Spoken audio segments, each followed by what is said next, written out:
So Wayne committed to help out with some fundraising down in Dominican to raise a pool.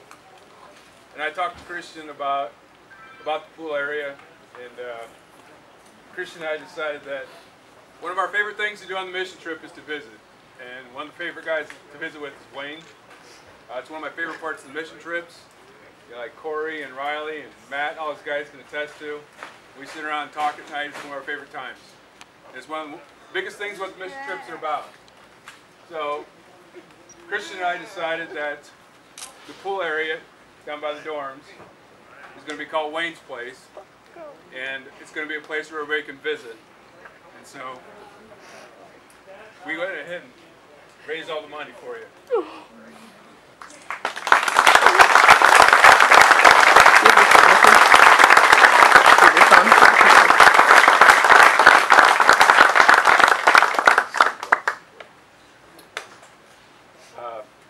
For those of you that don't know me, I'm Jim Peters. I've worked for Farm Bureau for 35 years. I've known Wayne since he started, and I didn't think he'd ever make it because I thought he's a pretty good pepper player. So anyway, we've had an awful lot of good times with Wayne and Joyce over the years, and but there's with all the good times, there's bad times too.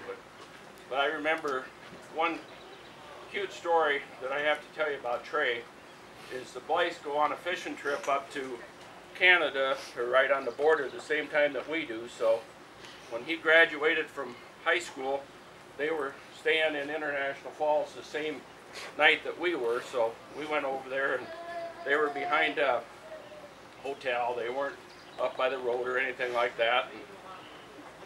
And, Dustin was outside, and Trey goes up to him and he says, "Dad," he says, "can I have a beer with the guys?" Dustin says, "No," he says, "you can't have a beer with the guys." He says, "You're not old enough." And Dustin goes into the room and he goes up to Grandpa and he says, "Grandpa," he says, "can I have a beer with the boys?" And Wayne says, "Sure, what?" Dustin comes out, he's all pissed off. That's something that he just had to get over. There's two phone calls from Wayne that I'll never forget. Number one is the August phone call of 2006. He called me on a Sunday morning and told me that Trey had been murdered. And then the second phone call that was just as important, and the first one was bad news, tragic. Second one is good news, and that was in May of 2014. And that's when he told me that Addison was pronounced clear of cancer.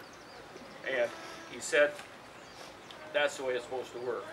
He said the young ones are supposed to be cured and the old ones aren't. So that's where we're at. And the other thing I know is that Wayne's importance of his Project 52 is very, very great. So we did a fundraiser in the agency, and so Bill, I've got money. I'll get it to you. I've got most of it now, but we raised $4,470 for it. So anyway.